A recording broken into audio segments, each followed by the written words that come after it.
Donc dans cette vidéo, on va voir la route et le contrôleur donc sur le back-end pour que sur le front-end, lorsque l'on appuie sur le bouton modifier, on puisse modifier le post. Donc déjà, je vais commencer par Postman, lui mettre l'URL que je veux. Donc là, je vais rajouter une route, la route put. Donc je vais ici, je choisis le verbe put. Donc la requête, ça va être HTTP. Donc je vais prendre ça. Donc localhost 2.port3000 API post. Ça, c'est l'identifiant du post et ça, c'est l'identifiant de l'user ID. Donc si je veux voir ma base de données. Donc on voit que actuellement là j'ai que 4 postes. Donc là je vais prendre l'identifiant du poste, donc ça va être le 220 et l'user ID je vais prendre 43. Donc 220 ça sera le poste à modifier et l'user ID 43 c'est celui qui l'a créé. Ça c'est bon. Donc après il faut que je rajoute le token, le bearer token. Donc là je vais me connecter ici, la route post login. Je me connecte, donc je suis bien à l'user ID 43 et je prends le token d'authentification car les routes sont protégées et sans ça, je ne pourrai jamais accéder au contrôleur. CTRL V, donc ça c'est bon. Donc moi ce que je veux modifier c'est le post, donc il n'y aura pas d'image, ça sera du raw. Donc je me mets ici, JSON, les accolades. Donc moi ce que je veux modifier donc c'est le message. Donc sur la base de données, donc on est sur le réseau social, ça c'est la base de données, et là je suis sur la table post user et moi je veux modifier cette colonne là. Donc la clé c'est ça, la clé post user. Structure, je veux le sélectionner. Voilà, CTRL C. C'est cette clé là que je vais devoir mettre dans ma requête SQL plus l'ID de post pour modifier la donnée. Bien sûr la donnée ne pourra être modifiée que si la personne qui fait la demande a créé le poste. Donc l'user ID sera aussi comparé. Donc double quote, CTRL V, deux points, double quote, première modification du message. Voilà. Donc ça, bien sûr, ce texte-là sera rentré par le front-end. Donc là, l'objectif, c'est de créer la route, la tester, après créer le contrôleur et le tester. Donc ça, c'est bon. Donc je fais save et je vais appeler ça modifier un post. Quoique c'est marqué devant le pot. Donc je vais écrire modifier le post du feed. Donc le post, je vais écrire message. Je précise parce qu'après, quand je vais mettre des commentaires au poste principal, il faudra aussi faire un CRUD. Save. Donc là, j'ai ma route put, modifier le post, message du feed. C'est bon. Si je fais un send, on a l'erreur 404 not found parce que la route n'existe pas sur le backend. Et donc là, sur le backend, on voit bien que j'ai une erreur 404, que voilà. Donc j'ai passé le 220, le 43, c'est bien ça. Le 220, il est ici, le 43. Donc le backend a bien reçu la donnée. Donc maintenant, je vais m'occuper à créer le contrôleur. C'est ce que l'on va voir maintenant. Donc la requête arrive ici, après ça va sur app.js. Donc là j'ai mes routes principales, authentification, fiche user post. Donc la route va aller dans post, donc ça va dans post route, mes routes sont ici, post, voilà. Donc là je sélectionne mage add flèche du bas. Donc la route ça sera une put, ça c'est bon. L'authentification ok, et là ça sera, donc là on peut voir le CRUD, hein. Create, read. Delete, donc il manque le U du CRUD, c'est update. Donc ça va être update. Maintenant j'ai mon CRUD complet. Update, on va mettre un D majuscule. Update, donc le delete bien sûr, je le supprime. Voilà. Donc j'ai le create, le read, l'update et le delete. Les routes du CRUD, ça c'est bon. Donc maintenant on va aller sur le contrôleur post. Donc là il y a tous les contrôleurs. Read all post, delete one post et je vais le mettre ici. Donc exports.date one post égale. Donc là je mets le async, la request, la response, la flèche, les accolades et je mets un console log. Je suis dans le contrôleur, je le sélectionne, CTRL C, CTRL V, je suis dans le contrôleur update one post. Donc après lui il faut que je l'importe ici, donc je suis dans route post, importation des contrôleurs, là je mets ici, virgule, CTRL V, c'est bon, je reviens sur mon contrôleur, maintenant je vais tester la route pour voir si ça fonctionne bien, si je vais bien dans le contrôleur. Donc là je suis ici, c'est bon, j'envoie une requête et voilà. Authentification, ok, ça c'est bon, je suis dans le contrôleur update one post, donc ça c'est l'étape la plus simple à faire.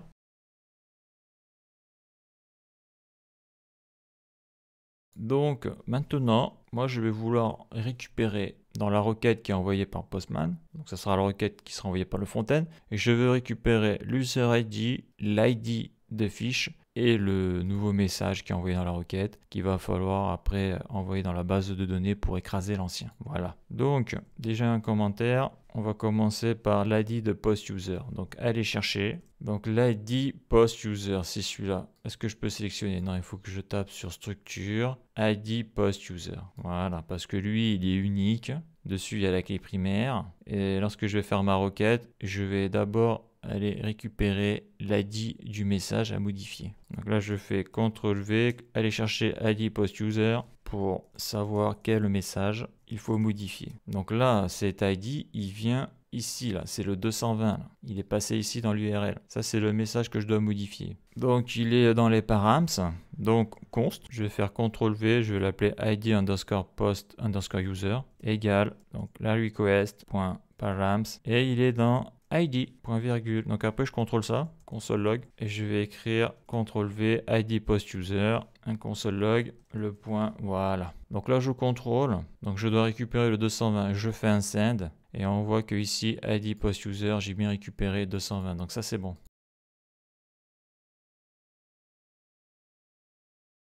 Donc après, je vais aller chercher l'user ID dans l'URL pour savoir si le user est autorisé à modifier le message. Donc l'idée c'est quoi? Ici c'est le 43 qui est connecté obligatoirement parce que sinon il ne passerait pas le middleware d'authentification. Donc là je sais que c'est 43 qui fait la demande parce qu'avec le token, dedans il y a 43. Et s'il arrive ici là au contrôleur, ça veut dire que il a passé le middleware d'authentification et donc il a vraiment un compte valide. Donc lui là il demande à modifier 220. Donc la question va être, est-ce qu'il a bien créé le message? Donc le 220, oui, c'est lui qui l'a créé. Mais s'il avait demandé le 13, eh bien c'est l'user ID 2 qui l'a créé. Donc il n'est pas autorisé à modifier cette ligne-là. Parce que bien sûr, là si je veux, là je peux mettre 2, je fais un send. Et là au niveau du backend, je reçois bien l'user ID 43 et l'ID de post user qui est 2. Donc j'ai bien le 43 et le 2. Donc ça fonctionne. Donc à noter que là ce que je disais là sur l'user ID 43 que l'on venait de voir là, donc qui est ici, ça doit venir d'un rect params de je ne sais où. Alors attends, ouais, voilà, il est ici, la contenu user ID decoded token, donc ça c'est normal. Hein. Là on est dans le middleware d'authentification là. Donc moi je vais aller récupérer directement dans la requête l'user ID depuis ce contrôleur là. Voilà. Donc ça va être const, ça va être user ID RL, c'est ça que je veux. Et donc c'est user ID params URL. Donc après ça je le contrôle, console log. Moi j'ai appelé ça user ID dans la requête, parce que c'est fourni dans la requête, hein. Console log. Mais je peux marquer aussi dans l'URL. Hein. Console log, je mets ça, CTRL-C, CTRL-V, point virgule. Donc ça, je le contrôle. Je fais un send. Là, il y a une erreur. Alors, il me dit que je l'ai déjà déclaré. Ok. Donc, on va le faire comme ça. Voilà, ça, je le modifie. Est-ce que c'est bon? Là, il me dit ligne 147, contrôleur poste, ligne 147, j'y suis là, on dirait qu'il a planté là. Attends, ok, faut descendre tout en bas, ça sera mieux. C'est vrai que lui, il descend pas tout en bas, je sais pas pourquoi, de manière automatique. Donc je fais un send, est-ce que c'est bon? Waouh, c'est bon. Donc j'ai l'ID post user 2, c'est la ligne que je dois sélectionner dans la table. Après, je récupère l'user ID qu'il y a dans l'URL, donc c'est la personne qui fait la demande. Super.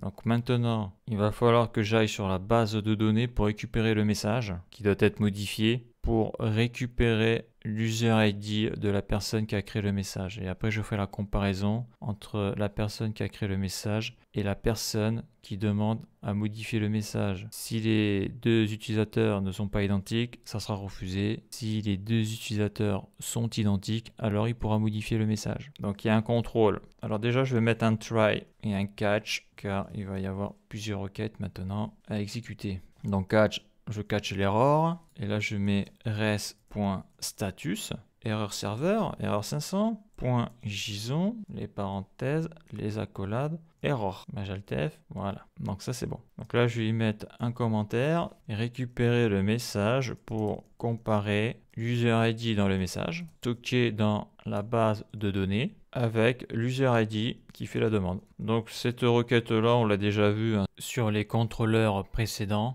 Donc c'est const, déjà je vais écrire ma requête. On va voir que pour ma requête put, j'ai eu pas mal de soucis là. Bon, on n'y est pas encore, mais...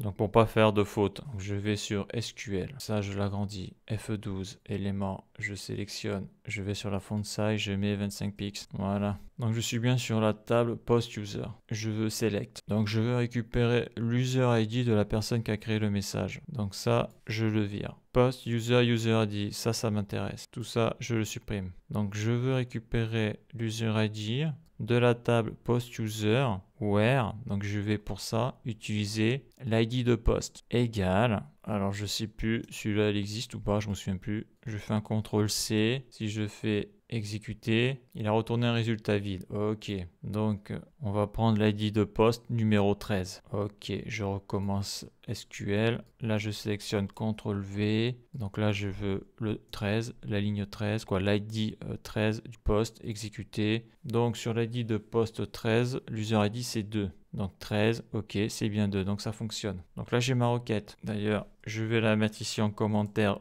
au cas où. Et là, je fais CTRL V. Donc, bien sûr, ça, je vais mettre double quote. Je supprime les backticks. Je supprime les backticks. Et ça, je le supprime. Et j'y mets le point d'interrogation. Ça, je le cache. Donc, on verra que cette méthode-là avec la requête put, avec la requête SQL put, ça ne marche pas. Je ne sais pas pourquoi. Mais bon, j'ai trouvé une autre alternative. Heureusement, ça marche. Égal. Et dedans, on va y mettre l'ID post-user. Donc ça, c'est une histoire d'échappement des données pour éviter le piratage. Donc là, j'ai ma requête.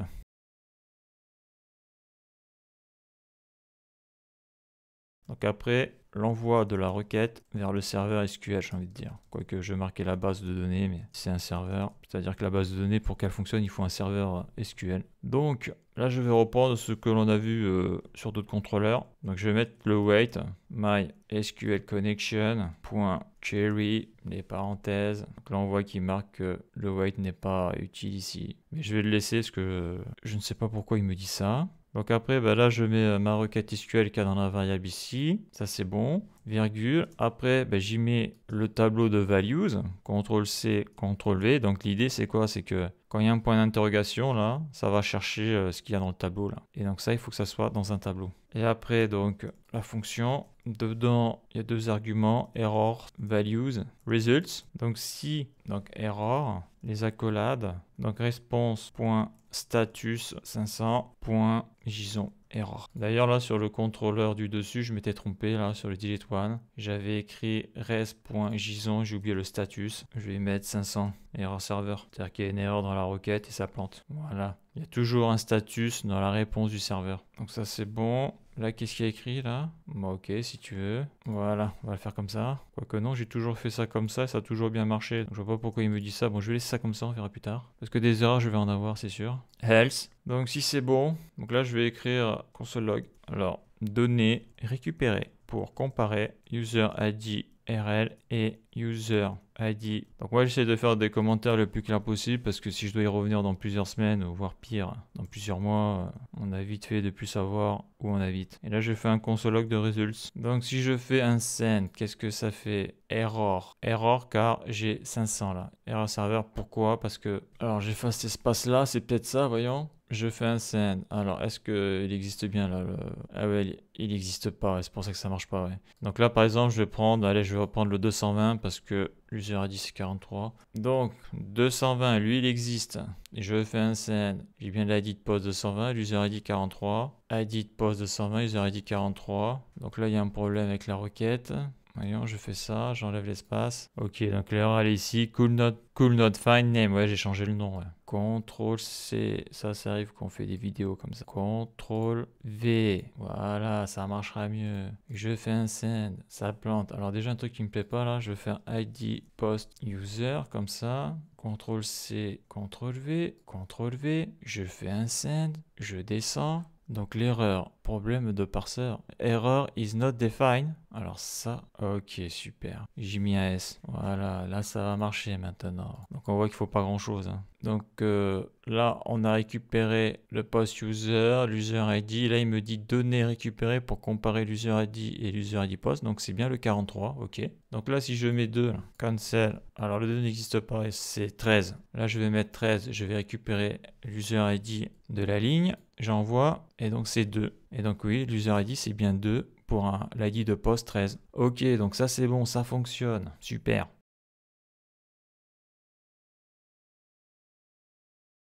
Donc je suis toujours dans le else. Maintenant, il va falloir que je compare ces deux user ID, celui-là de la base de données et celui qui est envoyé par l'URL. Donc contrôle, autorisation pour la modification du post. Je vais mettre message entre parenthèses. Donc ça, on l'avait vu avec la route delete pour supprimer un post. Je vais faire exactement la même chose. Donc on avait vu que le result, donc la réponse du serveur, là j'ai l'index 0 et là j'ai la key et la value. Donc il va falloir aller chercher la donnée dans un tableau. Et on avait vu donc c'était result, index 0, donc if results, index 0, point, et moi je veux le post user ID. Donc c'est ce qu'il y a dans la base de données, il faut que ça soit strictement égal à user ID URL. Mais on avait vu que pour ça fonctionne, là j'ai un number, là j'ai une string. Donc il faut que je convertisse la string en number. Donc ça je fais number et parenthèse. Donc ça on l'a vu dans la vidéo où je crée le contrôleur delete post. Et on a vu aussi que pour pas avoir le problème là, si le tableau est vide, c'est-à-dire si tu envoies une requête et que l'ID de fiche n'existe pas, ça va planter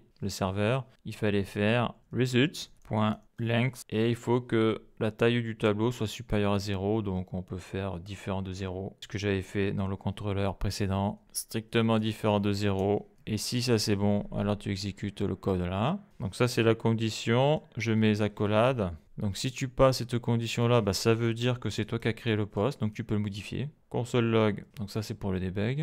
Un petit commentaire, autorisation pour la modification du post. Et donc là après je vais pouvoir mettre la requête pour faire la modification du post.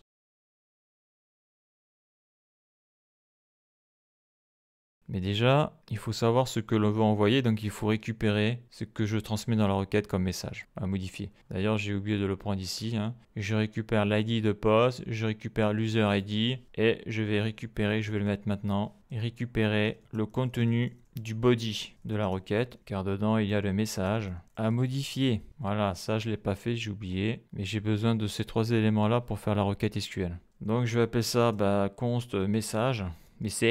Et où se trouve le message? Alors je vais désactiver ça. Console log, c'est dans la request et c'est dans le body. Si je fais un send, on voit que il est ici. Donc attends, majal flèche du bas, ça sera plus clair. Donc je fais un send. Donc j'ai l'ID de post user qui est 13, j'ai l'user ID dans l'URL qui est 43 et dans le rec body, on peut voir que j'ai la propriété qui est passée là. On la voit, elle est ici. Donc moi je vais récupérer la value. Donc ça va être recbody, point, et la key c'est ça, donc je la sélectionne, CTRL C, et je mets ici CTRL V. D'ailleurs je vais pouvoir écrire ici CTRL V, voilà. Donc là je me mets sur Postman, je fais un send, et donc on voit que recbody post user message, voilà le message, première modification du message. Donc là j'ai toutes les données pour faire la requête.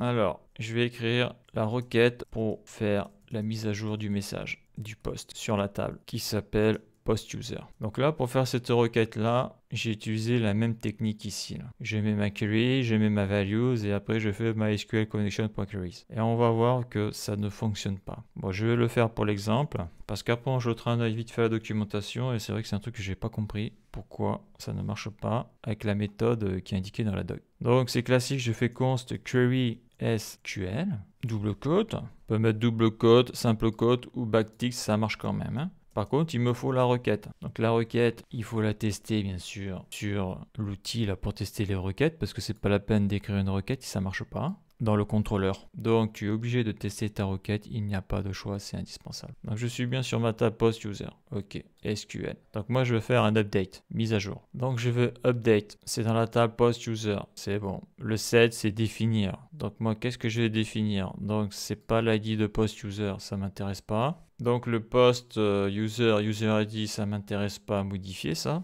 Non, moi ce qui m'intéresse c'est le post user message et la date ça ne m'intéresse pas. Donc là par exemple dans user message je vais modifier le message et je vais écrire test modif. D'ailleurs lui je vais l'ouvrir dans un nouvel onglet. Voilà que l'on a ici. Donc maintenant ça va être le where. Donc le where ça va être par rapport à l'ID de poste égal et je vais choisir par exemple l'ID de poste qui est ici 261 261. 261, je sélectionne tout, CTRL-C, et je fais simuler la requête. Bon, ça n'a pas planté. Et si je fais exécuter, donc une ligne a été affectée. Si je contrôle, on voit bien que le 261 que j'avais mis précédemment a bien modifié la ligne test modif. Donc ça fonctionne, hein. Voyons, je vais le refaire. CTRL-V, test modif 2, je fais exécuter, je contrôle, ça a bien été fait, mais je peux le faire sur d'autres lignes, hein. Ça marche. Donc la requête, je vais la mettre ici, et ici, là, je vais mettre const values. Là, il me dit que ça a déjà été utilisé, donc je vais mettre const values 2. On va voir si ça marche ou pas. Voilà. Donc ça, c'est pour l'échappement. Donc l'idée, c'est quoi? Donc je prends ma requête entière, CTRL-C. Je mets ici, CTRL-V. Après, je supprime tous les backticks. Je supprime tous les backticks. Donc ça va être une valeur qu'il va falloir rentrer par le biais de l'échappement. Je mets un point d'interrogation. Je vais vers les backticks. Et ça, c'est une valeur qu'il va falloir rentrer par le point d'exclamation. Donc c'est l'échappement, ça va venir du tableau. Donc ça, c'est la théorie. Et là, après, je mets les values que je veux rentrer. Et donc ça marche par l'ordre. Le premier index, ça ira ici. Le deuxième index, ça ira ici. Donc la première values, c'est le message. Donc le message, je l'ai récupéré là-haut. D'ailleurs, il faut que je le mette dans la variable, ça sera bien. Je fais ça, CTRL-C, CTRL-V, point virgule, point virgule, point virgule. Alors là, il me dit que message est déjà déclaré. Alors attends, ouais, j'ai déclaré sur un autre contrôleur, je pense. Je vais faire message 2, c'est bon ça? Ok, autant pour moi, le égal, est-ce que ça marche? C'est bon.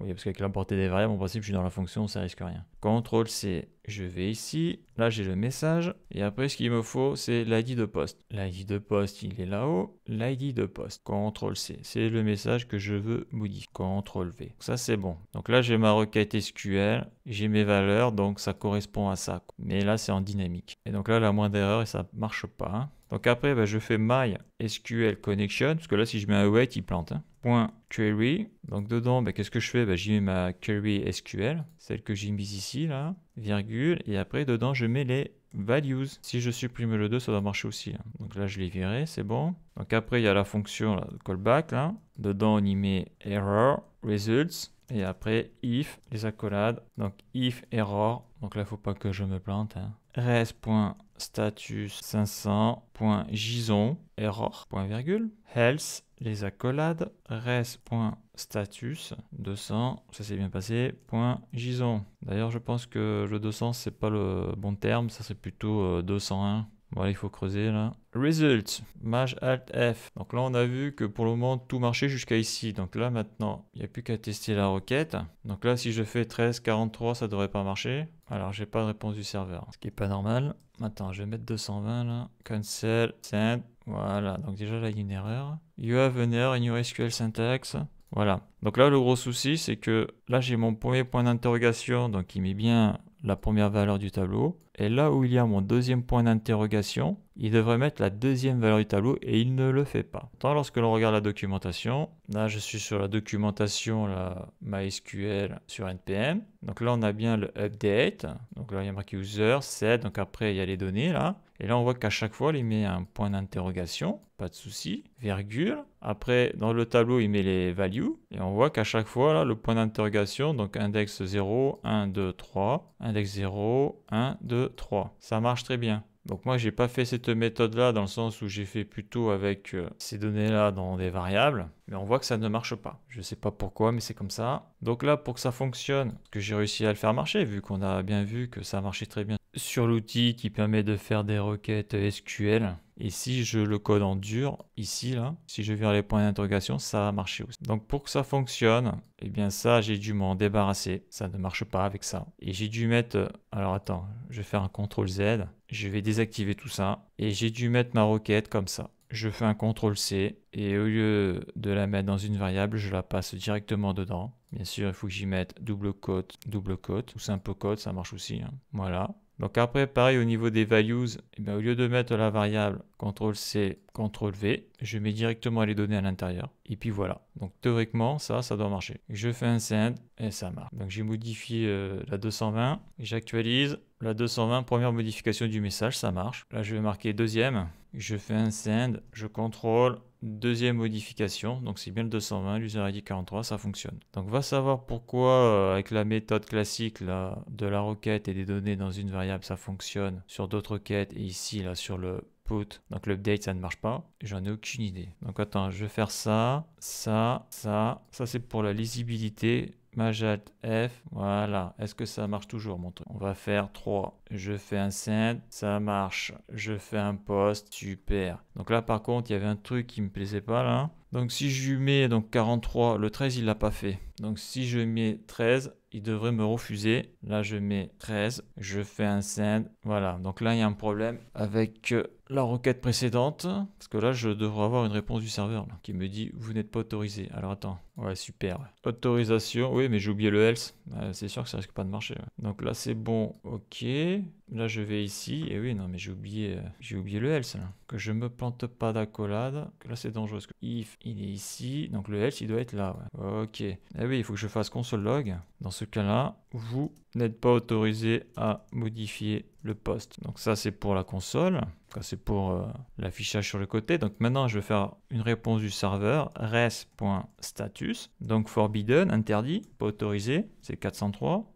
.json, des accolades, et dedans je mets message, de points. Et là je vais sélectionner ça, CTRL-C, CTRL-V, Majalt-F, voilà, et là ça a marché. Donc là il n'est pas autorisé, l'user ID à modifier ce message-là parce qu'il ne l'a pas créé. Je fais un send, vous n'êtes pas autorisé à modifier le post, ça marche. Donc là, on va modifier un autre poste. Donc le 43, qu'est-ce qu'il a fait? Il a fait le 11. Donc là, je vais écrire 11. Donc là, je vais écrire OK. Et donc le 11 va être modifié. OK, ça marche. Je vais sur le 11. J'actualise. OK, modification du message. Donc ça marche. Ça fonctionne. Super.